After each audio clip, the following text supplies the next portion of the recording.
મોટાભાગના દરેક ગુજરાતીના ઘરમાં સાંજે જમવામાં ખીચડી તો અઠવાડિયામાં 2 થી 3 વખત બનતી હોય છે, પરંતુ ઘણીવાર ખીચડી વધે તો બીજે દિવસે સવારે તેને વઘારીને નાસ્તામાં ખાઈએ છીએ અથવા તો તેનો ઉપયોગ કરીને મુઠિયા, થેપલા કે ભજીયા બનાવતા હોઈએ છીએ.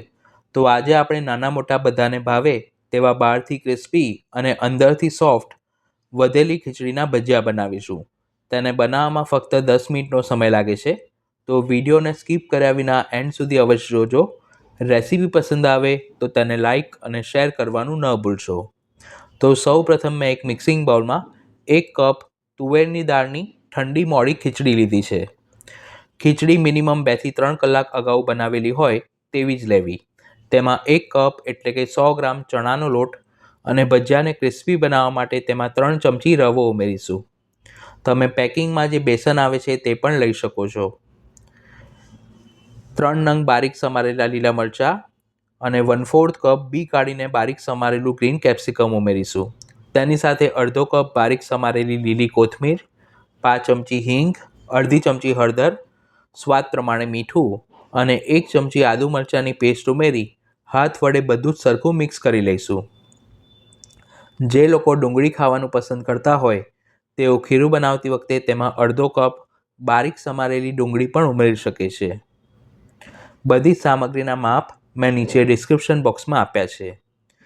બધું જ સરખું મિક્સ કર્યા પછી તેમાં જરૂર મુજબ થોડું થોડું પાણી ઉમેરતા જવું અને ભજીયા ઉતારી શકાય તેવું મધ્યમ ઘટ ખીરું તૈયાર કરવું. જો તમારી ખીચડી પ્રમાણમાં વધુ નરમ હોય તો ખીરું બનાવતી વખતે પાણીની જરૂર ઓછી પડશે. આ રીતનું લચકા પડતી કન્સિસ્ટન્સીનું ખીરું તૈયાર થાય એટલે ભજીયાને અંદરથી સોફ્ટ બનાવવા માટે તેમાં ચપટી જેટલા ખાવાના સોડા અને સોડાને એક્ટિવ કરવા માટે તેના ઉપર 1 ચમચી લીંબુનો રસ ઉમેરી ખીરુંને એક જ દિશામાં અડધી મિનિટ માટે ફેંટી લઈશું, જેથી તે ફૂલીને હળવું બનશે. જે સમયે ભજીયાને ઉતારવા હોય તે સમયે જ ખીરુંમાં સોડા ઉમેરવા.